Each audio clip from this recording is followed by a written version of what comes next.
তাহলে আমরা প্রথমে দেখবো যে প্লান্ট গ্রুপস দেখতে পাচ্ছ তো এবারে সবাই সবাই দেখতে পাচ্ছ? হ্যাঁ স্যার। চলো তাহলে যেহেতু আজকে তোমাদের বলে রাখি আমরা ক্লাস শুরু করছি। ক্লাস শুরু করার আগে তোমরা জানো যে আমরা হচ্ছে কি বটানি থেকে আজকে পড়েছিলাম। বটানি থেকে যে মক টেস্টটা দেওয়া ছিল সেটা মূলত তোমাদের প্লান্ট গ্রুপস আর মেন্ডেলিজম, মানে তোমার জুলজি থেকে আমরা মেন্ডেলিজমসটা পড়েছিলাম, আর তোমাদের ফিজিওলজি থেকে আমরা পড়েছিলাম কার্ডিওভাস্কুলার সিস্টেম বা হার্ট সার্কুলেশন, তাই না? তো এরই মক টেস্ট গুলো তোমরা আশা করি সাবমিট করেছো। তো প্রথমে আমরা রেজাল্টে চলে যাব। ঠিক আছে, রেজাল্ট হচ্ছে প্রথম প্লান্টস গ্রুপ যদি আমরা দেখি তাহলে 14 জন সাবমিট করেছে। ঠিক আছে, 14 জনের মধ্যে যারা নাম্বার পেয়েছে তোমরা দেখতে পাচ্ছ যে অর্পিতা পেয়েছে 2, সাবিনা পেয়েছে 12, ঠিক আছে, টুম্পা পেয়েছে 18,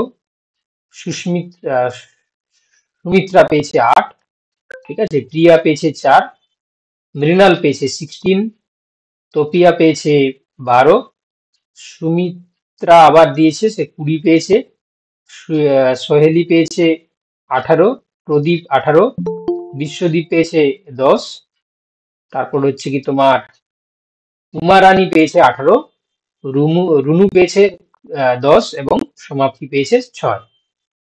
ঠিক আছে, এই হচ্ছে তোমাদের আজকে প্লান্ট গ্রুপস থেকে যে মক টেস্ট নেওয়া ছিল তারই রেজাল্ট। প্লান্ট গ্রুপস থেকে তোমাদের টোটাল ছিল 20 নাম্বারে। 20 নাম্বারের মধ্যে হাইয়েস্ট তারে 20-তে 20 পেয়েছে সুমিত্রা জানা, সে মনে হয় 20-তে 20 পেয়েছে। 18 পেয়েছে টুম্পা হালদার, 18 পেয়েছে। হ্যালো বলো বলো। হ্যালো স্যার, বলছি ওইটা যেটা আমার 20 আছে ওইটা আমার 20 নয়, ওটা আমি 8ই প্রথম পেয়েছি। সেকেন্ড বার ওটা আমি জাস্ট চেক করে অ্যান্সার চেক করে দেখে পড়ছিলাম, তারপরে সাবমিট হয়েছে। ওইটা আমি পাইনি, আমি 8ই পেয়েছি স্যার। আচ্ছা, তাহলে ওই তুমি যেটা হচ্ছে কি প্রথমে 8 ছিল ওই 8 পেয়েছি প্রথমে। তাহলে যারা সেকেন্ডটা 18, আমার সেকেন্ড বার সাবমিট হয়ে গেছে, আর বাকিটা আমি ওকে, পরে পড়ে আমি সেটা দিয়েছিলাম, সেটা নয়। আচ্ছা আচ্ছা, তাহলে 18টাই হচ্ছে হাইয়েস্ট হবে। ঠিক আছে, চলো তাহলে আমরা হ্যাঁ বাকি রেজাল্ট গুলো পরে দেখাচ্ছি। ঠিক আছে, আগে আমরা উত্তরটা করে নেওয়ার চেষ্টা করি। আর যারা এখনো সিরিয়াস নও, আমি এখনই একটা তোমাদের গ্রুপে, মানে তোমাদের হচ্ছে কি আমাদের ইউটিউব চ্যানেলে পাবলিশ করলাম, তোমরা দেখতে পাচ্ছ একটা নিউজ, রাজ্য শিক্ষক নিয়োগের প্রস্তুতি শুরু হয়েছে। তো তোমরা যারা এখনো জিনিসটাকে সিরিয়াস ভাবে নিচ্ছ না, তোমরা সিরিয়াসলি নিয়ে পড়াশোনা শুরু করে দাও। ঠিক আছে, এটা তোমরা শুরুতে যেটা আমাকে বলছিলে অলরেডি, সেটা আমি খবরটা অলরেডি পাবলিশ করে দিয়েছি।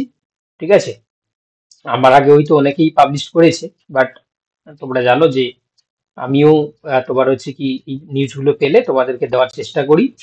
তো সেই সুবাদে তোমরা যারা এখনো তোমার হচ্ছে কি ভাবছো, আর ভাবার সময় শেষ, 2025 সালটাকে টার্গেট করে নাও। কারণ পিএসসি এবং এসএসসি দুটো কিন্তু প্রায় চলে আসছে। পিএসসি তো হচ্ছে কি তোমার নোটিফিকেশন দিয়ে দিয়েছে, কিন্তু ওয়েস্ট বেঙ্গল স্কুল সার্ভিস কমিশনও খুব তাড়াতাড়ি নোটিফিকেশন দিয়ে দেবে। তো আমরা আর কথা না বাড়িয়ে চলে যাব আমাদের অ্যান্সার অ্যানালাইসিসের ক্ষেত্রে। প্লান্ট গ্রুপসের ক্ষেত্রে প্রথম যে কোশ্চেনটি ছিল শৈবালের যে কোষ প্রাচীর, ঠিক আছে, তার রাসায়নিক উপাদানগুলো কি কি। তো যেহেতু আমরা শৈবাল নিয়ে পড়েছিলাম, তাই তো, তো সেক্ষেত্রে আহ এর রাসায়নিক উপাদানগুলো যদি আমরা দেখি, অপশন এ বলছে cellulose hemicellulose pectin, cellulose protein pectin, আর cellulose glucan mannans, cellulose glucan protein. তো 4টি যে অপশন রয়েছে তার মধ্যে আমরা উত্তরটাকে অবভিয়াসলি আমরা কোনটাকে করব, সি এরটা করব, তাই তো। অপশন সি যারা করেছো তোমরা সঠিক করেছো। পেকটিন এগুলো তোমরা জানো যে হায়ার প্ল্যান্টের ক্ষেত্রে দেখতে পাই আমরা, তো এই জন্য আমরা এই অপশন সি এরটাকেই বেশি জোর দিলাম। অপশন সি হয়ে যাবে সঠিক উত্তর। আচ্ছা, এটাও তোমরা পারবে কারণ এটা আমরা সরাসরি তোমাদেরকে পড়িয়েছিলাম, পামেলা দোসা, তাই না? যারা তোমরা ক্লাস করেছো তোমরা নিশ্চয়ই জানো। ঠিক আছে, তো নিচের কোন ক্ষেত্রে পামেলা দোসা দেখা যায়? তো সেক্ষেত্রে হচ্ছে কি দেখো, তো মূলত হচ্ছে কি পামেলা দোসা হচ্ছে কি বলা হয়েছিল যে জলের উপস্থিতিতে যদি হচ্ছে কি তোমার আমরা দেখতে পাই যে ক্ল্যামাডামোনাসের ক্ষেত্রে তার যে তোমার হচ্ছে কি ফ্লাজেলা বিহীন হয়ে যায় এবং একটা আবরণ দ্বারা আবৃত করে নেয়, সেটাকে আমরা বলবো পামেলা দোসা। এটা অপশন বি। হুম, তো এই কদিন বলতে হচ্ছে কি তোমার পরশু দিন একটা আমাদের স্টুডেন্টের সঙ্গে দেখা হয়েছিল, মানে আমি তাকে চিনি না, সে আমাকে কোনো কারণে, আমি একটা কনফারেন্সে গেছিলাম, তো সেখানে আমার সঙ্গে দেখা হয়েছে। হুম। তো সে বলছে যে স্যার আমি আপনার কাছে কিন্তু প্রিপারেশন নিয়েছিলাম। তো স্যার আমার এটা হচ্ছে কি আপনার একটা দাবি আছে, মানে দাবি বলতে একটা অভিযোগ আছে। তো আমি তো শুনে অবাক। আমি বললাম, অভিযোগ বলছে, তো নিশ্চয়ই কিছু একটা গুরুতর হবে। তো বলছে স্যার আমি মাদ্রাসার জন্য প্রিপারেশন নিয়েছিলাম, আপনার কাছে কজন পাস করলো? তো আমি তখন বললাম যে এখনো পর্যন্ত আমাকে জানিয়েছে যে 11 12 এবং 9 10 মিলিয়ে ওই 12 13 জন হবে। বলছি স্যার আমি যখন প্রস্তুতি নিয়েছিলাম আমিও সেই বেস্টটাই ছিলাম। আমি দেখলাম যে হচ্ছে কি আপনি যখন হচ্ছে কি আমরা আমরা যখন হচ্ছে কোনো থিওরি পড়াচ্ছেন বা যখন হচ্ছে টেস্ট নিচ্ছেন, তার সঙ্গে কোশ্চেনের না মিল পাই না। তো তখন আমি বললাম তুমি আহ, লাগাতার ক্লাস করতে? বলছে হ্যাঁ করতাম। আমি বললাম আমি কি বলিনি এই ব্যাপারটাকে নিয়ে? তো যেটা হচ্ছে কি দেখো, অন্যান্য জায়গার তুলনায় আমাদের এটা যেটা পার্থক্য দেখা যায় সেটা আমি তোমাদেরকে বলে দিচ্ছি। যে আমরা মানে যে কম সময়ের মধ্যে সিলেবাসটাকে কাভার আপ করি, সেটা কিন্তু অন্য জায়গায় কিন্তু হয় না। সেটা দেখবে 2 বছর 3 বছর 4 বছরও কোনো কোনো জায়গায় লাগিয়ে দেয়। তো সেক্ষেত্রে আমরা 7 মাস 8 মাসে চেষ্টা করি। তো যদি থিওরি আমি যেটা পড়ালাম সেইখান থেকে যদি আমি কোশ্চেন দিয়ে দিই, তাহলে তোমরা পড়ে সঙ্গে সঙ্গে হচ্ছে উত্তর করে দিবে, তোমাদের মনে হবে যে আমরা অনেক কিছু শিখে গেলাম। ঠিক আছে, তো সেক্ষেত্রে কোশ্চেন গুলো এই জন্য আমরা ডিফারেন্ট দেওয়ার চেষ্টা করি, তাই না? আমি সবসময় চেষ্টা করি কোশ্চেন গুলোকে একটু ডিফারেন্ট ওয়েতে দেওয়ার জন্য, যাতে তোমরা সেখানে মাথা লাগাতে পারো, যাতে তোমরা সেই রিলেটেড জিনিসগুলো স্টাডি করতে পারো। তাতে কি হবে, থিওরিতেও তোমরা সেই বিষয় নিয়ে জানলে, তার পাশাপাশি যখন কোশ্চেন গুলো করছো সেখানেও তোমার একটা জানা হয়ে যাচ্ছে, যে কারণে অনেকটা জিনিস একটা ক্লাসের মাধ্যমে বোঝা যাচ্ছে। ঠিক আছে, তো এটাও আমি ভাবলাম যে ঠিক। এবার তো হচ্ছে কি এটা মনে হয় আমি ভাবছি এই ভেবে করি, কিন্তু হচ্ছে কি মানে তো সেটাকে মানে অভিযোগ হিসাবে নিচ্ছে। তো এই জন্য হচ্ছে কি তোমাদের সামনে এই অভিজ্ঞতাটা তুলে ধরলাম। ঠিক আছে, তোমাদেরও হয়তো এই অভিজ্ঞতাটা হয়তো রয়েছে, কারণ যারা তোমরা হচ্ছে কি অনেকদিন ধরে পড়ছো, তোমরাও নিশ্চয়ই দেখেছো যে কোশ্চেনের সঙ্গে অনেকটা মিল থাকে না, কিছু কিছু থাকে সরাসরি থাকে, কিছু কিছু থাকে না। তো এটা না থাকার কারণটা আমি বললাম। তো এটা একটা পজিটিভ দিক রয়েছে। তো সেই পজিটিভ দিকটাকে যে মনে করবে, সেক্ষেত্রে তার পজিটিভ হবে। আর কেউ যদি মনে না বলে যে না আমার সেক্ষেত্রে এটা কিন্তু পজিটিভ দিক নয়, তাহলে তার কিন্তু পজিটিভ দিক হবে না। তোমরা এটাকে কিভাবে না বলো, সরাসরি বলো, ওপেন ক্লাসেই বলো। তোমরা তো মক টেস্ট সাবমিট করো, তো এই জিনিসটাকে তোমরা কিভাবে নাও? না, স্যার, মানে হুম। বাইরে হুম, থেকে বলো, আসে। শুনতে পাচ্ছি। হ্যাঁ স্যার, হুম। বলছি যে ওই মক টেস্টের অনেক কোশ্চেনই বাইরে থেকে আসে, মানে হুম। হুম। আপনার যে ওখান থেকে তো ম্যাক্সিমাম তো আসে না, সেটা ঠিকই। হুম। যদি ওখান থেকে আসে তাহলে তো সবাই করে দেবে, এটা তো ঠিকই হুম। আছে। কিন্তু ওটাই আর কি, তাহলে যদি হচ্ছে কি ডিফারেন্ট কিছু দেওয়া হয়, তাহলে তাহলে তোমরা শিখতে পারবে হয়তো। তুমি যখন মক টেস্ট সাবমিট করছো তাতে হয়তো তোমার নাম্বার কমে যাচ্ছে, কমুক। এটা তো তোমাকে আর যোগ দেওয়া হচ্ছে না যে তুমি এটাতে যে নাম্বার পাবে তার উপরে তুমি চাকরি পাবে। তোমার হচ্ছে কি ডিফারেন্ট হচ্ছে কি কোশ্চেনের হচ্ছে কি তোমার একটা প্রস্তুতি হয়ে যাচ্ছে। তো এই দিকটাকে অনেকে হচ্ছে কি খারাপ ভাবে নিচ্ছে। তো তাতে হচ্ছে কি আমি যেটা মনে করি যে এটা নিলেও আমার কিছু করার নেই। আমি যে উদ্দেশ্য নিয়ে বা যে তোমার হচ্ছে কি ভাব নিয়ে যেটা করিয়ে থাকি, আমার মনে হয় সেটা রেজাল্টই কথা বলবে। যখন তোমরা পরীক্ষা দিয়ে সিলেকশন পাবে, ঠিক আছে, তখনই হচ্ছে কি সেটা তার উত্তরটা জবাবটা সঠিক হবে। যাই হোক, তাহলে আমরা এই জন্য এই কথাগুলো বললাম, যারা মনে করে বা যারা মনে করতে, তো সেক্ষেত্রে জিনিসটা থাকবে। যেমন আজকে যেটা আমরা পড়িয়েছিলাম ক্লাসে, সেখান থেকে ম্যাক্সিমাম কোশ্চেন গুলো রয়েছে। আশা করি তোমরা বুঝতে পেরেছো সেটা। মেন্ডেলিজম বলো বা তোমার হচ্ছে প্ল্যান্ট গ্রুপস বলো, তাই না? যেমন ডলিপোর সেপ্টামের কোশ্চেনটা, এটা তো তোমরা, এটা আমরা পড়িয়েছিলাম, তাই না? এটা বেশিরভাগ কোথায় দেখা যায়? বেশি বেসিডিও মাইসিটিস শ্রেণীভুক্ত ছত্রাকের ক্ষেত্রে, তাই না? আচ্ছা, ছত্রাকে কোন উপাদানটি দিয়ে রং করা হয়? যেমন এটা হচ্ছে কি তোমার থাকেনি পড়াতে। এটা যারা বোটানি প্র্যাকটিক্যাল করেছো তোমরা সবাই তোমার হচ্ছে কি দেখে থাকবে বা সবাই করে থাকবে, তাই না? দেখবে একটা ড্রপার করে দেওয়া হয় যখন হচ্ছে কি আমরা ফাঙ্গাসকে স্টেন করি। তো তার জন্য আমরা দিয়ে থাকি, সেটাকে আমরা কটন ব্লু বলি, তাই না? চলো নেক্সট। আচ্ছা, একটি কোষ থেকে সৃষ্ট রেণুস্থলীযুক্ত টেরিডোফাইটকে কি বলা হয়? এটা আমরা টেরিডোফাইটটা পড়িনি। ঠিক আছে, টেরিডোফাইট পড়লে তোমরা পারবে, এটা যে ল্যাপ্টোস্পোরাঞ্জিয়েট, এটা আমরা পরে ডিসকাস করব, জাস্ট মনে করে নাও। আচ্ছা, এটাও আমরা যেহেতু টেরিডোফাইট বা ফার্ন আমরা শুরু করিনি, কোনটি বৈশিষ্ট্য নয় তোমাদেরকে একটু ছোট্ট করে বলে দিই। স্বরাস উৎপন্ন করে, ঠিক আছে। ফ্লাজেলাযুক্ত গেমেট, ঠিক আছে। লিঙ্গধর উদ্ভিদ, রেণুধর উদ্ভিদের উপর তোমার হচ্ছে কি নির্ভরশীল, ঠিক আছে। তারপর বলেছে যে কচি পাতা কুকুরের লেজের ন্যায় গোটানো, সার্সিনিড ভেনেশন। এই যে এ বি ডি ঠিক আছে, বাকি কোনটা নয় বলেছে, যেহেতু ছয়েরটা সি এরটা হচ্ছে কি সঠিক নয়। কারণ তোমরা জানো ব্রায়োফাইট এর ক্ষেত্রে গেমেটোফাইটিকের উপর স্পোরোফাইটটা সম্পূর্ণভাবে নির্ভরশীল থাকে। আর এদের ক্ষেত্রে কি হয় না, এটা দুটোই ইন্ডিপেন্ডেন্ট কাছাকাছি চলে যায়। তো এই জন্য হচ্ছে কি আমরা এটাকে অপশন সি এরটা ভুল রয়েছে এখানে। আচ্ছা, এবারে ফার্নের সাথে মোষের পার্থক্য একটা জায়গায়, ঠিক আছে, এটাও পড়ানো তোমাদের হয়নি, পড়ানো হবে। এই যে লিঙ্গধর দেহ স্বাধীনটা, সেটা আমরা ফার্নের ক্ষেত্রে দেখা যায়। মোষের ক্ষেত্রে তো বললাম যে লিঙ্গধর দেহের উপরে রেণুধর দেহটা সম্পূর্ণভাবে নির্ভরশীল, তাই না? তো এটা হচ্ছে কি তোমরা মনে রাখবে, আমরা পড়ালে তখন আরো ভালো বুঝতে পারবে। সার্চনেট ভার্নেশন তো একটু আগেই তোমাদেরকে বললে, তোমরা শুনলে যে প্রথম অবস্থায় পাতা যখন গুটিয়ে থাকে সেটাকে আমরা সার্চনেট ভার্নেশন আমরা বলে থাকি। আচ্ছা, এটাও তোমরা হচ্ছে কি পরে পড়বো যে লিঙ্গধর উদ্ভিদ থেকে সরাসরি রেণুধর উদ্ভিদ সৃষ্টি হওয়া পদ্ধতিকে আমরা কি বলি। দুটো জিনিস থাকে, একটা হচ্ছে লিঙ্গধর থেকে রেণুধর, আর একটা রেণুধর থেকে লিঙ্গধর। তো এখানে যেহেতু বলেছে যে লিঙ্গধর থেকে রেণুধর সৃষ্টি হচ্ছে, ঠিক আছে, তো এই জন্য আমরা এটাকে অ্যাপোগেমি আমরা বলে থাকি। আচ্ছা, এবার বলছে কলুমেলাকে কোন উপাদানের পূর্বসূরি বলা হয়। কলুমেলা বলতে তোমরা জানো যে যারা হচ্ছে কি তোমার মূলত ব্রায়োফাইট, তাদের যে ক্যাপসুল থাকে না, ব্রায়োফাইটের যে স্পোরোফাইটিক প্ল্যান্ট বডি, সেটা তিনটি পার্টে ভাগ হয়ে যায়। একটা আছে তোমার ফুড সিটা ক্যাপসুল। তো ক্যাপসুলের মধ্যে কলুমেলাটা আমরা লক্ষ্য করি। তো এটা মূলত হচ্ছে কি এখান থেকে নালিকা বান্ডিলের উত্তরসূরি হিসাবে আমরা দেখতে পাই। যখন টেরিডোফাইট হয় তখনই তোমরা জানো জাইলেম ফ্লুয়ে এরাইজ করে, তো সেই কলুমেলাকেই আমরা ভাস্কুলার বান্ডিল বা নালিকা বান্ডিলের পূর্বসূরি হিসাবে আমরা মনে করি। তো এর মধ্যে তোমরা জানো যে কিছু কিছু কোশ্চেন যেগুলো হচ্ছে কি আমরা টেরিডোফাইট ব্রায়োফাইট পড়িনি, সেটা আমরা নেক্সট ক্লাসে পড়লে এই উত্তরগুলো তোমরা বুঝতে পারতে, ঠিক আছে। তো এগুলো পড়িয়ে দেওয়া হবে।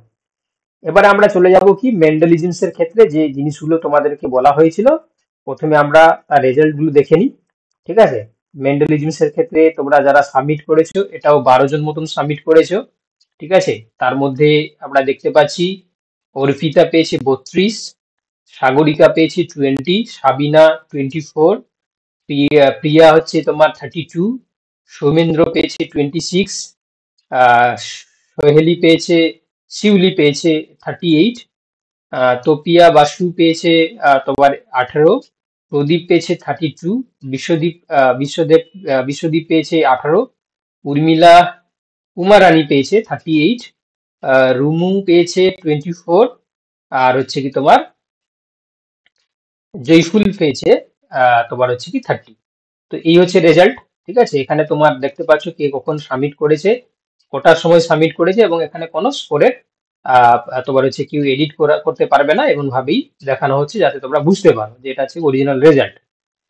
চলো এবারে আমরা কোশ্চেন অ্যান্সারের প্র্যাকটিসে চলে যাব। এখানে যেটা বলেছি যে কোন কোন ক্রোমোজোমের ট্রান্সলোকেশনের জন্য ফিলাডেলফিয়া ক্রোমোজোম উৎপন্ন হয়। তো এটা মনে হয় যখন আমরা ওই মিউটেশন পড়েছিলাম সেখানে মনে হয় মেনশন ছিল, এটা তোমরা সরাসরি মনে রেখে দেবে। ক্রোমোজোম নাম্বার 22 এবং ক্রোমোজোম নাম্বার 9, এই দুটো ক্রোমোজোম এর যে ট্রান্সলোকেশন ঘটে। ট্রান্সলোকেশন তোমরা বলতে পারবে নিশ্চয়ই, যেহেতু আমরা মিউটেশন বলেছি। কেউ একজন বলো, হোয়াট ইজ ট্রান্সলোকেশন? দুজনের মধ্যে দেহাংশের বিনিময়, মানে এর অংশটা হতে যাবে আর ওর অংশটা এখানে আসবে। তাহলে এটা কিন্তু বাবা উত্তর কিন্তু তুমি হচ্ছে কি মানে সঠিক পাবে না, নাম্বার পাবে না। আর কি বলতে পারবে? আর কি বলতে পারবে? কি গো, যারা ক্লাস করছো বলো তোমরা। স্যার দুটো নন সিস্টার ক্রোমাটিডের মধ্যে, দুটো আলাদা ক্রোমোজোমের ক্রোমাটিডের মধ্যে পার্টসের যখন একটা অংশ কেটে গিয়ে আর একটা অংশের সাথে বিনিময় হয়। একদম, অর্থাৎ দুটি নন হোমোলোগাস ক্রোমোজোমের মধ্যে বা দুটি আলাদা ক্রোমোজোমের মধ্যে। দেখতে পাচ্ছ এখানে ক্রোমোজোম নাম্বার 22 আর ক্রোমোজোম নাম্বার 9। যে প্রথমে অ্যান্সার দিলে সেটা তো তুমি যে বললে যে দুটি ক্রোমোজোম, তাহলে সেটা হোমোলোগাস না, হোমোলোগাসও তো হতে পারে, তাই না? স্যার হোমোলোগাস হলে কিন্তু হবে না, তোমাকে স্যার মেনশন। হ্যাঁ, বলছি এখানে তো মেনশন করে দেয়া আছে, মানে 22 নম্বরের ক্রোমোজোমের দেহাংশ এটা 9 নম্বর আর 9 আমি তো নম্বরের। সেটা আমি তো তোমাকে ডেফিনেশন জিজ্ঞাসা করলাম বাবা, তাই না? তোমাকে এখানে তুমি মেনশন তো করার কোথাও তো আমি বলিনি, তোমাকে বলতে হবে বাবা। ঠিক আছে, তো যখন তোমাকে কোনো জায়গায় জিজ্ঞাসা করবে তখন তোমাকে যদি নন হোমোলোগাস ক্রোমোজোম কথা না বলো, তাহলে কিন্তু তোমার উত্তর কিন্তু হবে না। ঠিক আছে, তাহলে সেক্ষেত্রে নন হোমোলোগাস ক্রোমোজোমের মধ্যে যখন দেহাংশে বিনিময় ঘটছে, ঠিক আছে, তো তখন হচ্ছে সেটাকে আমরা ট্রান্সলোকেশন বলি। চলো এবার হচ্ছে কি দেখো, এখানে বলেছে লিঙ্কেজ গ্রুপের সংখ্যা নির্ভর করে। ঠিক আছে, লিঙ্কেজ সংখ্যা নির্ভর করবে ক্রোমোজোমের দৈর্ঘ্যের উপরে, ক্রোমোজোমের সংখ্যার উপরে, নাকি ক্রোমোজোমের হ্যাপ্লয়েডের সংখ্যার উপরে, নাকি কোনোটি নয়। তাহলে অপশন সি হয়ে যাবে। কারণ লিঙ্কেজ বলতে আমরা জানি যে ডিপ্লয়েড নাম্বার অফ ক্রোমোজোম যা থাকবে, এন সংখ্যক যেটা হবে সেটাই হচ্ছে তার লিঙ্কেজ। তাহলে অপশন সি হয়ে যাবে কারেক্ট। চলো এবারে বলছে কোন দুটি কোষের সঙ্গে সংযোগে হাইব্রিডোমা সৃষ্টি হয়। ঠিক আছে, তো হাইব্রিডোমা তোমরা হচ্ছে কি জানো যে এটা আমরা মেনলি দেখতে পাই হচ্ছে কি দেখো, সাধারণ অ্যান্টিবডি সৃষ্টিকারী কোষ আর মায়োলোমা কোষ, এই দুটি কোষের মধ্যে যখন তোমার সংযোগ ঘটবে, তখন আমরা কি দেখতে পাই? তখন আমরা দেখতে পাবো যে যে তোমার হচ্ছে কি তৈরি হবে না, হাইব্রিডোমা তৈরি হবে। আচ্ছা এবারে বলছে টেস্ট কোষ, এটা তো সবাই তোমরা পারবে, তাই না? এটা সবাই তোমরা পেরেছো যে F1 অপত্যকে হোমোজাইগাস প্রচ্ছন্ন জনিত্রীর সঙ্গে যদি আমরা সংকরায়ন করি, তাহলে সেখানে আমরা টেস্ট কোষ বলে থাকি, তাই না? F1 অপত্যকে যখন আমরা হোমোজাইগাস প্রচ্ছন্ন জনিত্রীর সঙ্গে যখন আমরা সংকরায়ন করি বা হাইব্রিডেশন করি, তখন তাকে আমরা টেস্ট কোষ বলি। চলো এবারে হচ্ছে বলছে মেন্ডেলিয়ান সূত্র কোন ক্ষেত্রে প্রযোজ্য নয়, তাই না? মেন্ডেলের যে সূত্র সেটা কোন ক্ষেত্রে প্রযোজ্য নয়? অযৌন জনন হলে কি হবে? তাহলে হবে না, কারণ মেন্ডেলের সূত্র তোমাদেরকে বলা হয়েছিল যে তোমার হচ্ছে কি সেক্সুয়াল রিপ্রোডাকশন হতে হবে। চলো দেখো নেক্সট। আচ্ছা এটাও তোমরা বলতে পারবে যে কোন ক্ষেত্রে উৎপন্ন অপত্যের 50% প্রকট এবং 50% প্রচ্ছন্ন বৈশিষ্ট্য পাওয়া যাবে। তাহলে যদি আমরা এখানে ক্রস করাই ক্যাপিটালে স্মলে, তাহলে এখানে তোমরা দেখতে পাচ্ছ ক্যাপিটালে ক্যাপিটালে, ক্যাপিটালে স্মলে, স্মলে স্মলে, এটা আসবে 25, এটা 50, এটা 25, এটা তাহলে উত্তর হচ্ছে না। যদি এটা আমরা করি তাহলে ক্যাপিটালে স্মলে আসবে, স্মলে স্মলে আসবে। তাহলে বলেছে যে প্রকট চারিত্র্যের বৈশিষ্ট্য হচ্ছে কি তোমার 50 আর প্রচ্ছন্ন চারিত্র্যের বৈশিষ্ট্য 50, এটা হওয়ার সম্ভাবনা রয়েছে। আবার এটা যদি আমরা দেখি তাহলে দেখতে পাচ্ছ যে এখানে 100%ই ডমিনেন্ট আসবে। এটার ক্ষেত্রে তোমরা দেখতে পাচ্ছ যে ক্যাপিটালে ক্যাপিটালে আসবে আর ক্যাপিটালে স্মলে আসবে। ঠিক আছে, তো সেক্ষেত্রে দেখো এখানে কিন্তু দুটোই তোমার ডমিনেন্ট যেহেতু চলে আসে, তাহলে 100% ডমিনেন্ট চলে আসে। তাহলে এই জন্য আমরা অপশন বি এরটাকেই উত্তর করব, কারণ এই বি এর যে কম্বিনেশনটা দেওয়া আছে তাদের মধ্যে যদি আমরা ক্রস করাই, তাহলে দেখতে পাচ্ছ যে ক্যাপিটালে স্মলে এবং স্মলে স্মলে আসছে, এটা 50%, এটা 50%, তো উত্তর হয়ে যাবে অপশন বি এরটা। সবাই বুঝতে পেরেছো নিশ্চয়ই, তাই তো? বোঝা গেছে নিশ্চয়ই। স্যার সি এরটা কেন হবে না আরেকবার বলুন? সি এরটার ক্ষেত্রে যদি তুমি করো তাহলে তোমার F1 এ কি আসবে? ক্যাপিটালে স্মলে আসবে, তাই তো? তাহলে ক্যাপিটালে স্মলে মানে তো ডমিনেন্ট ক্যারেক্টার, তাহলে 100% ডমিনেন্ট হয়ে যাচ্ছে না? বুঝতে পারোনি? এই দেখো সি এরটা কি আছে, ক্যাপিটালে ক্যাপিটালে, স্মলে স্মলে, এখান থেকে গেমেট আসবে ক্যাপিটালে, এখানে আসবে স্মলে, এটা ফার্টিলাইজ হলে ক্যাপিটালে স্মলে, তাহলে এটাই তো তোমার হচ্ছে কি কত 100% তো হয়ে যাচ্ছে না? আর এটা ক্যাপিটালে স্মলে মানে এটা যে ডমিনেন্ট ক্যারেক্টার। বুঝতে পেরেছো? এটা তো স্যার টেস্ট কস্ট ছিল। হ্যাঁ স্যার। হ্যাঁ, তো বাট যাই হোক না কেন, যে অপশন গুলো দিয়েছে তার সাপেক্ষে একটু মিলিয়ে দেখে নেবে। চলো নেক্সট। ডমিনেন্ট এপিস্টেটিসের অনুপাত কত? ঠিক আছে, তোমাদের এপিস্টেটিস পড়ানো হয়নি, তবে তোমরা মনে করে নেবে যে ডমিনেন্ট এপিস্টেটিসের ক্ষেত্রে আমরা 12:3:1 আমরা দেখতে পাই। যদি রিসেসিভ এপিস্টেটিস বলতো তাহলে কি হতো, 9:3:4 হতো। যদি রিসেসিভ ডুপ্লিকেটিং এপিস্টেটিস বা কমপ্লিমেন্টারি ফ্যাক্টর বলতো তাহলে মনে রাখবে 9:7 হতো। ঠিক আছে, চলো। ডাইহাইব্রিড টেস্ট ক্রস, এটাও তোমরা পারবে, 1:1:1:1, অপশন বি হয়ে যাবে সঠিক উত্তর। আচ্ছা ডাইহাইব্রিড টেস্ট ক্রস অনুপাত এটা মনে হয় দুবার হয়ে গেছে। ঠিক আছে, চলো নেক্সট। আচ্ছা এটাও তোমরা কি করেছো বাবা, এখানে বলেছে যে ক্যাপিটালে ক্যাপিটালে, capital B capital B, capital C, তার সঙ্গে সবগুলো রিসেসিভ। আচ্ছা এদের মধ্যে সংকরায়ন করা হলে F1 প্রজন্মের উৎপন্ন কই কই প্রকার গেমেট হবে? তাহলে আগে F1 তৈরি করো, F1 আসবে capital A small A, capital B small B, capital C small C. তাহলে গেমেটের সংখ্যা হচ্ছে কি তোমার, গেমেটের টাইপস কি হবে, 2n। n সমান হচ্ছে হেটারোজাইগোট, তাহলে হেটারোজাইগোট হচ্ছে কি তোমার n সমান 3, তাহলে 2 মানে 8, উত্তর হয়ে যাবে অপশন বি এরটা। ঠিক আছে, বুঝতে পেরেছো সবাই? হ্যাঁ স্যার। চলো দেখো নেক্সট, জার্ম প্লাজম থিওরি কে প্রবর্তন করেছেন? জার্ম প্লাজম, স্যার এইটা না ভুল আছে, কারণ ওয়াইসম্যান তো স্যার জার্ম প্লাজম থিওরি দিয়েছিলেন। এটা হুগো দা ব্রিজ হবে না, এটা হচ্ছে আচ্ছা, কি তোমার ওয়াইজম্যান হতো। ঠিক এটা আছে, এটা মার্কস, হ্যাঁ এটা হচ্ছে কি তোমার মার্কস টু অল হয়ে যাবে। হ্যাঁ, এটা মার্কস টু অল। চলো দেখো নেক্সট, কোন নন এলিলিক জিন ইন্টারাকশনে ফিনোটাইপ অনুপাত 9:7, একটু আগেই আমি বললাম, কি বললাম, কমপ্লিমেন্টারি জিনের ক্ষেত্রে, তাই তো, কমপ্লিমেন্টারি ক্ষেত্রে, বা এটাকে আরেকটা নাম বলা হয় ডুপ্লিকেটিভ রিসেসিভ এপিস্টেডিস, ডুপ্লিকেটিভ রিসেসিভ এপিস্টেডিসের ক্ষেত্রেও আমরা দেখতে পাই। ঠিক আছে, চলো দেখো নেক্সট, এটা কি করেছি তোমরা, এখানে বলেছে যে নাম কত প্রকারের gamete, to the power n, এখানে n দেখো একটা, কি হবে? তো এটাও তিনটে, তাহলে 2 সমান 8, এটাও 8, তাই তো। চলো নেক্সট, আচ্ছা বলছে হেটারোজাইগোট এ আর হেটারোজাইগোট বি রক্তযুক্ত মানুষের বিয়ে হলে সন্তান সন্ততির গ্রুপ কি হতে পারে? সবগুলোই হতে পারে। হুম, স্যার আগেরটা আরেকবার দেখান না, ওইখানে ওই দুটো যে হোমোজাইগাস আছে ওটা স্যার কেন নিলেন না, বি আর সিটা? এই যে n, n সমান নাম্বার অফ হেটারোজাইগোট, ঠিক ও আছে, আচ্ছা। যতগুলো হেটারোজাইগোট আছে তাকে নিতে হবে, তাহলে এখানে একটা, দুটো, তিনটে আছে, তো এই জন্য n সমান হচ্ছে কি 3, n সমান 3, এই জন্য 8। ঠিক আছে, এটা কিভাবে করবে তাও বলে দিচ্ছি, দেখো এই যে ক্যাপিটালে স্মল এ লিখলে এখানে যেগুলো সমান থাকবে মানে আর ব্রাঞ্চ করবে না, বিবি লিখে দেবে। আবার সমান আছে সি, আবার ডি ই আছে, ডি আর স্মল ডি, ডি আর স্মল ডি, তারপরে আবার আলাদা আছে মানে ক্যাপিটালি স্মলি, ক্যাপিটালি স্মলি, ক্যাপিটালি স্মলি, এখানে ক্যাপিটালি স্মল। তাহলে দেখো এই যে এখান থেকে একটা, দুটো, তিনটে, চারটা, পাঁচটা, ছটা, সাতটা, আটটা আসবে। ঠিক আছে, এগুলো তোমরা নিজেরা করে নেবে।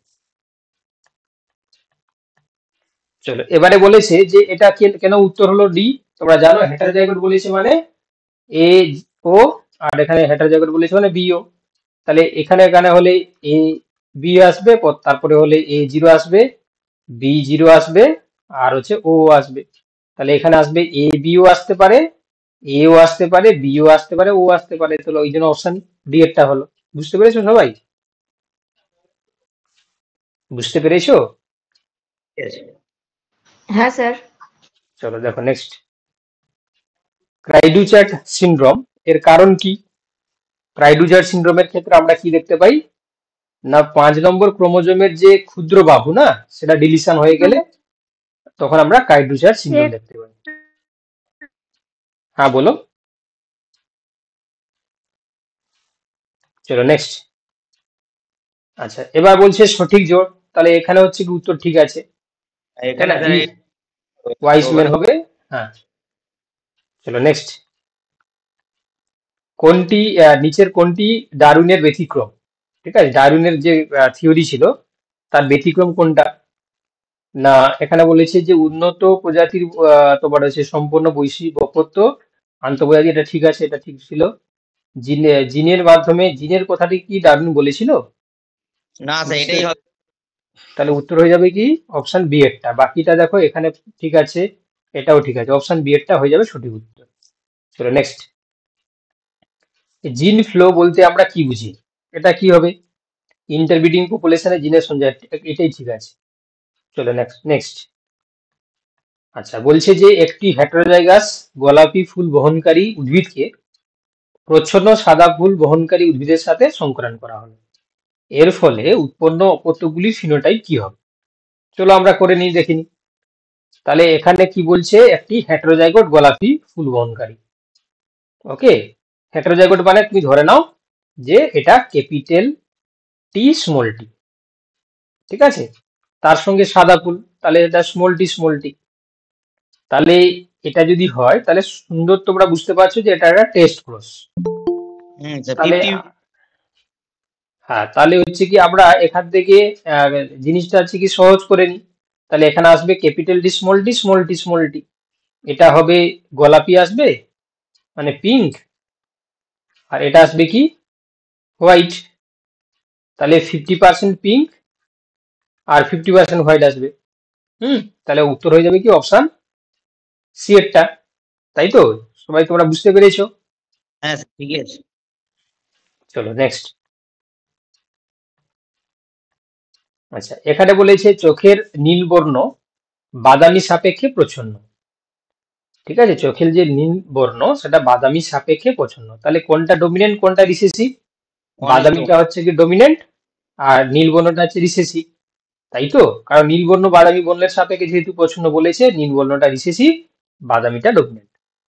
এবার বলেছে যে একজন বাদামি চক্ষুযুক্ত ব্যক্তি যার মা ছিল নীলবর্ণ, তো সে বিয়ে করছে একজন নীল চক্ষু মহিলাকে, তো তাদের সন্তানরা কেমন হবে? ঠিক আছে, আমরা একটু করে দেখে নিই। ঠিক আছে, তো সেক্ষেত্রে তুমি একটা ব্যক্তিকে এই চিহ্ন দাও আর মহিলাকে এই চিহ্ন দাও।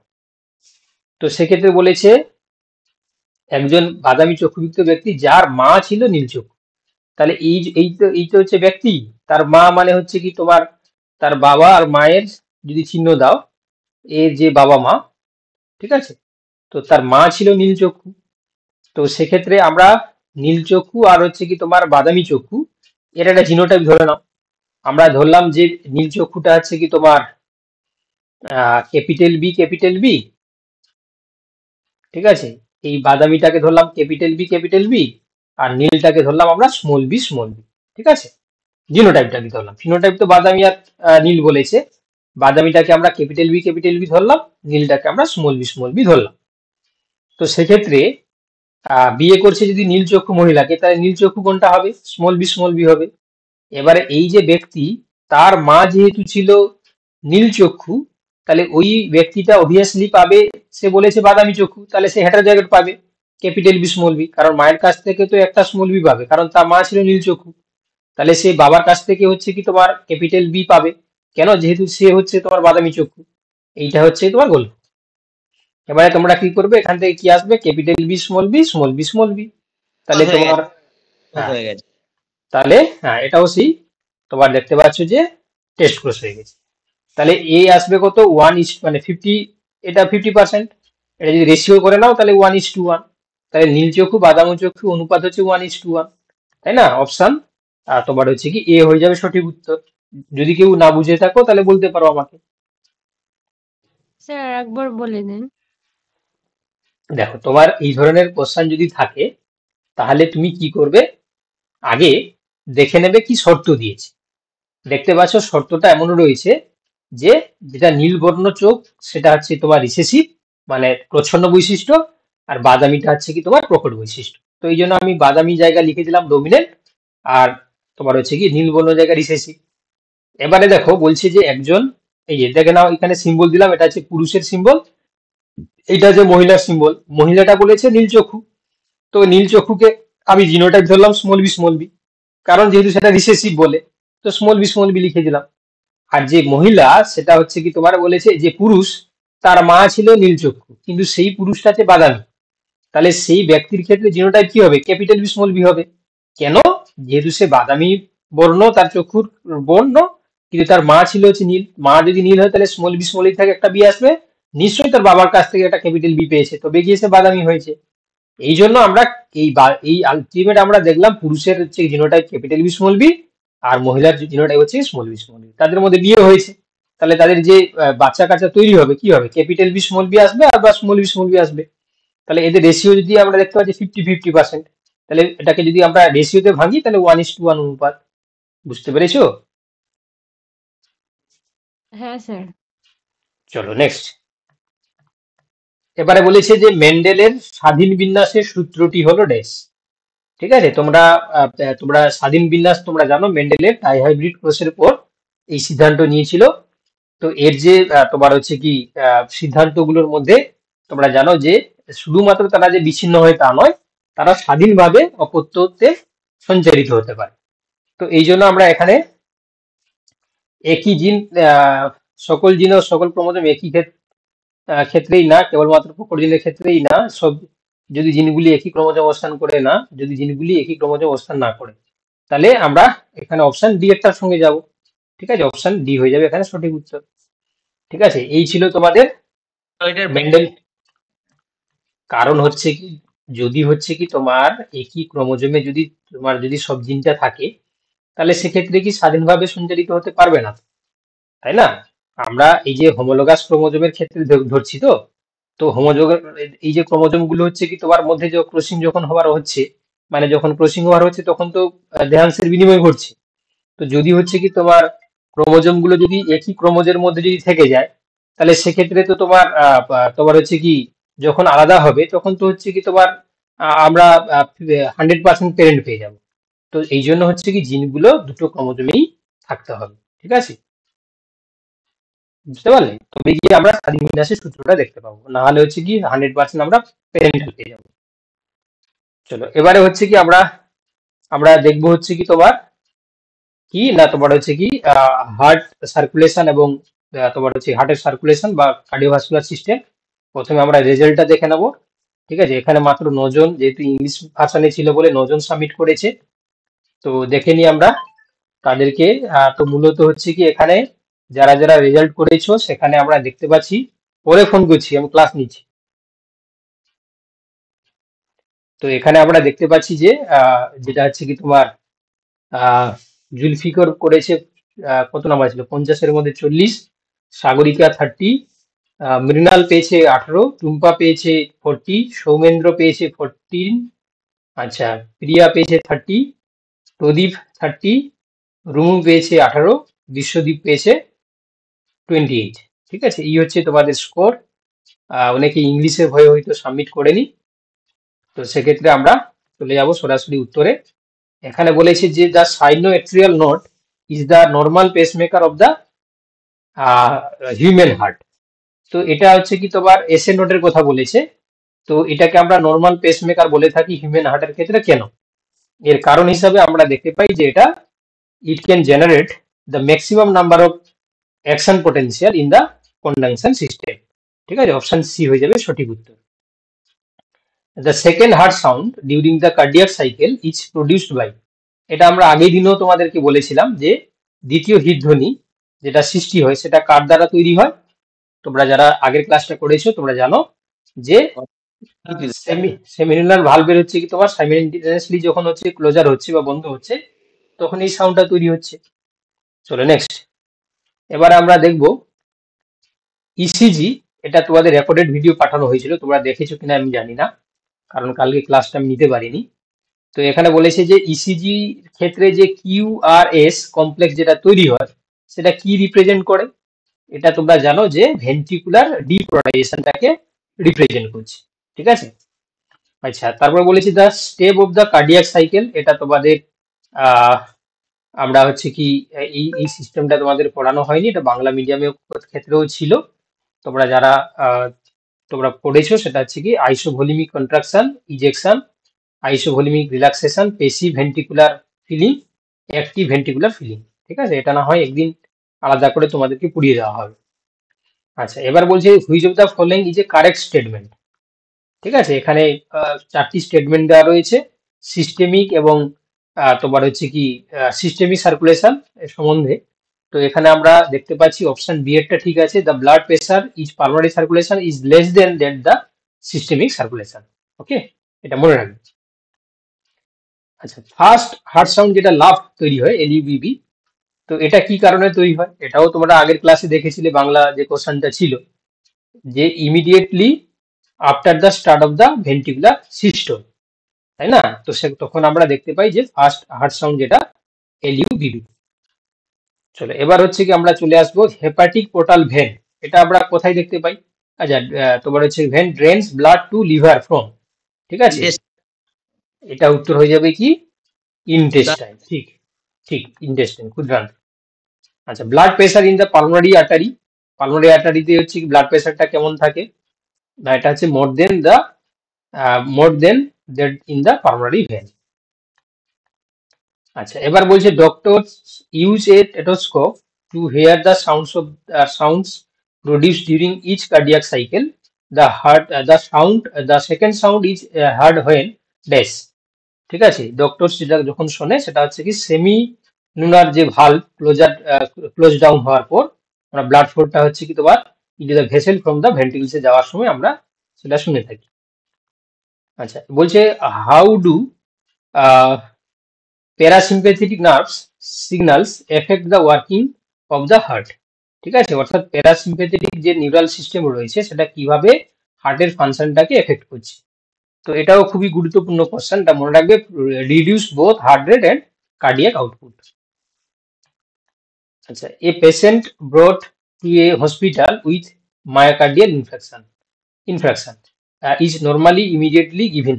তো যদি হচ্ছে মায়োকার্ডিয়াল ইনফেকশনে নিয়ে যদি কেউ ভর্তি হয় কোনো একটা পেশেন্ট হসপিটালে, তাহলে ইমিডিয়েটলি ডক্টরের কি উচিত, কোনটা দেওয়া উচিত না কোনটা দেওয়া উচিত? স্ট্রেপ্টোকাইনেস, তাই তো, তাকে স্ট্রেপ্টোকাইনেস দেওয়া উচিত যাতে করে ব্লাড গুলো হচ্ছে কি ক্লোট না হয়ে যায়।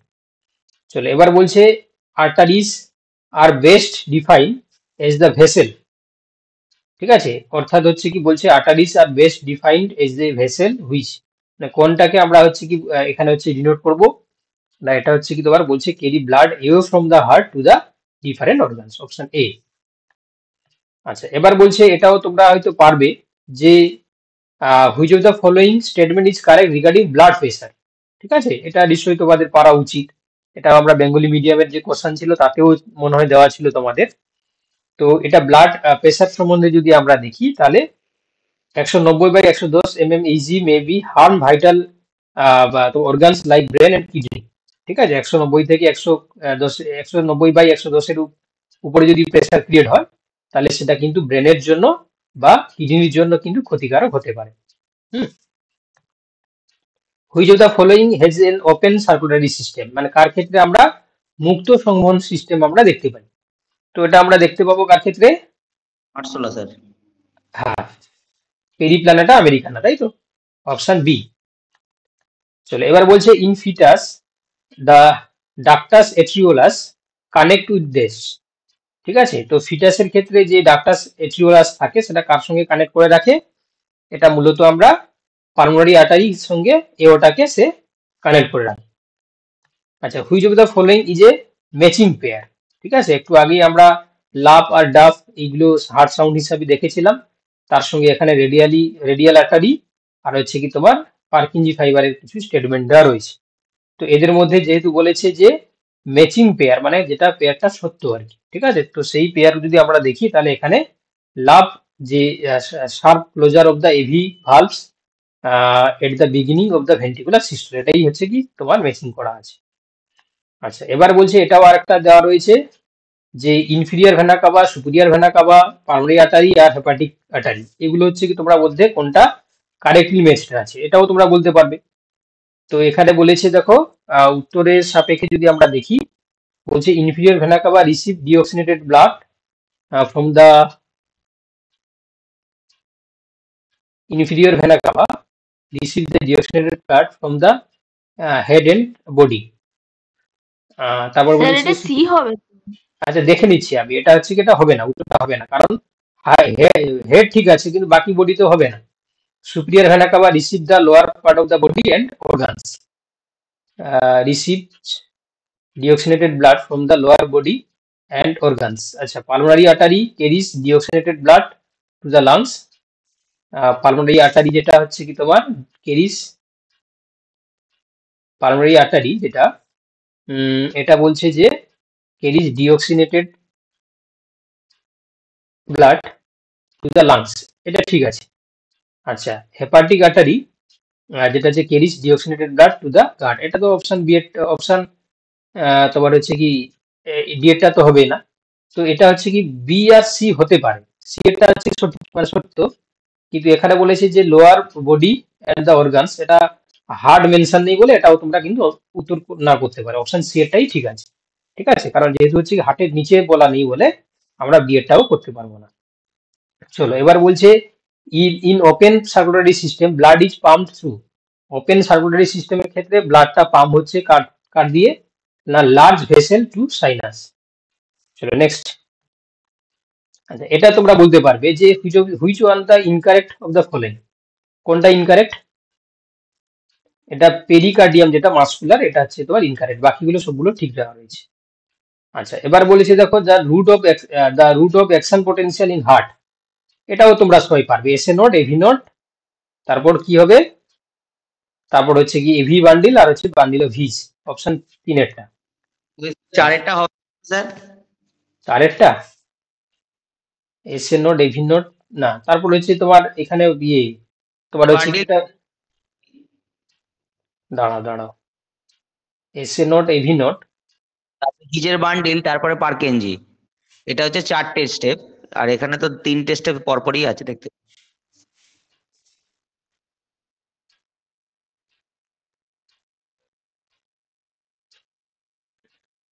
না এটা হচ্ছে কি তোমার ডাইরেক্ট তো আর হচ্ছে কি এভি থেকে পার্কিঞ্জি যাবে না, তো এই জন্য মনে হয় অপশন 4 না করাটাই ভালো ভালো।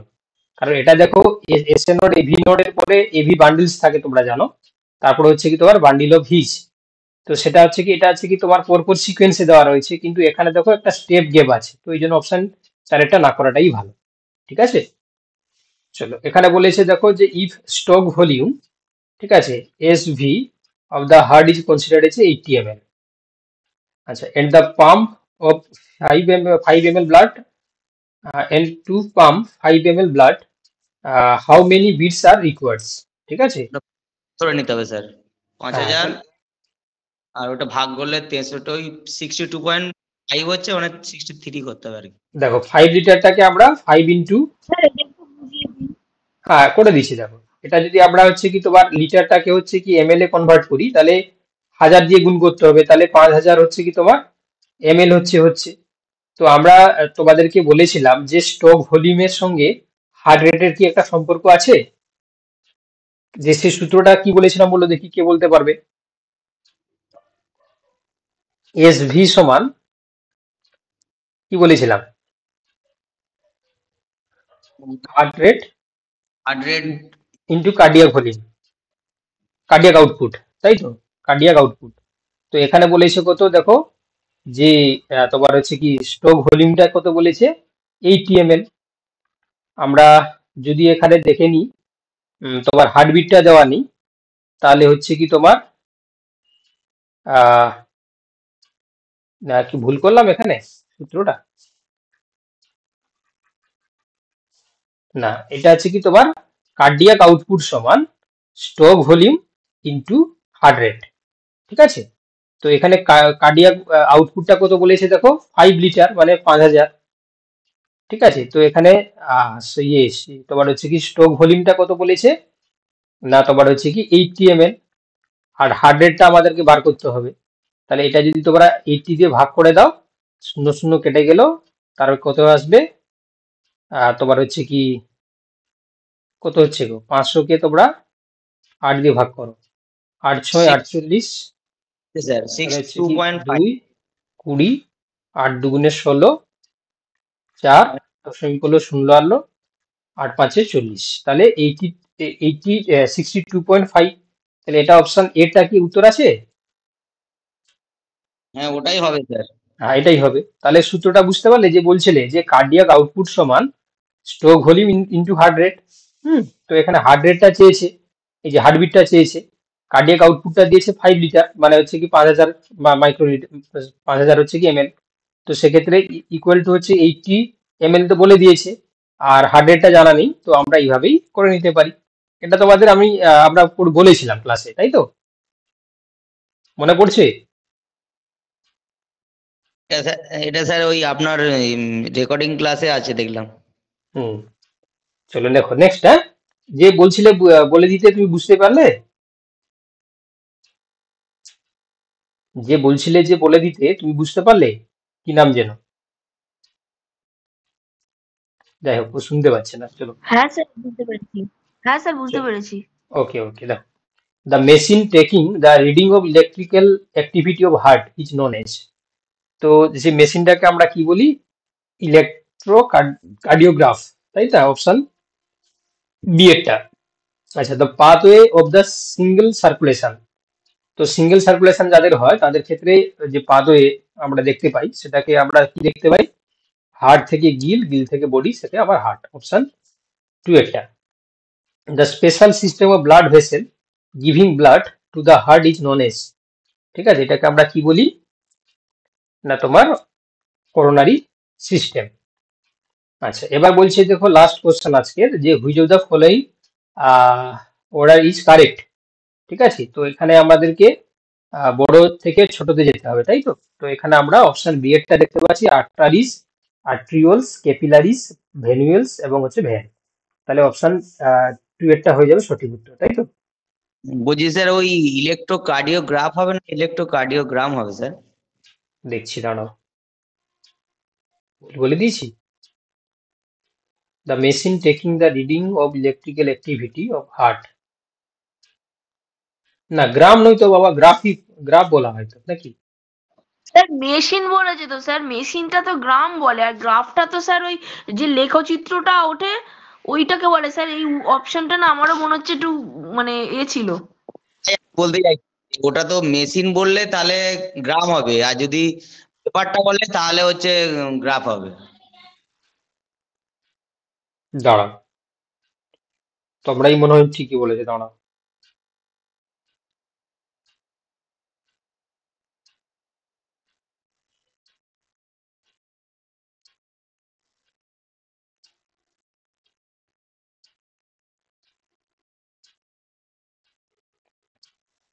না গো, electrocardiograph is an instrument which records the electrical activity of the brain during cardiac cycle.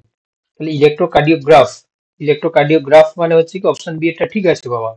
তোমরা একটু গুগল করে নাও, তাহলে স্যার ইলেকট্রোকার্ডিওগ্রাফ আছে। গ্রাম ইলেকট্রোকার্ডিওগ্রামটা ইলেকট্রোকার্ডিওগ্রামটা আছে যে পিকচারটাকে, সেটাকে বলছে, বুঝতে পারলে। এটা তোমাদের হয়তো কোনো একটা জায়গায় কনফিউশন হচ্ছে, এটা উল্টো আর কি, ঠিক আছে। যেটাকে ইনস্ট্রুমেন্টটাকে আমরা ইলেকট্রোকার্ডিওগ্রাম বলি, আর যেটা যে পিকচারটা পাওয়া যায় সেটাকে ইলেকট্রোকার্ডিওগ্রাম বলা হয়। তোমরা একটু গুগল করে দেখে নাও, আমি তো গুগল করলাম, বলছি যে ইলেকট্রোকার্ডিওগ্রামটা ঠিক আছে। ইসিজিটা তো স্যার, স্যার ইসিজিটা তো ফুল ফর্ম হচ্ছে ইলেকট্রোকার্ডিওগ্রাম।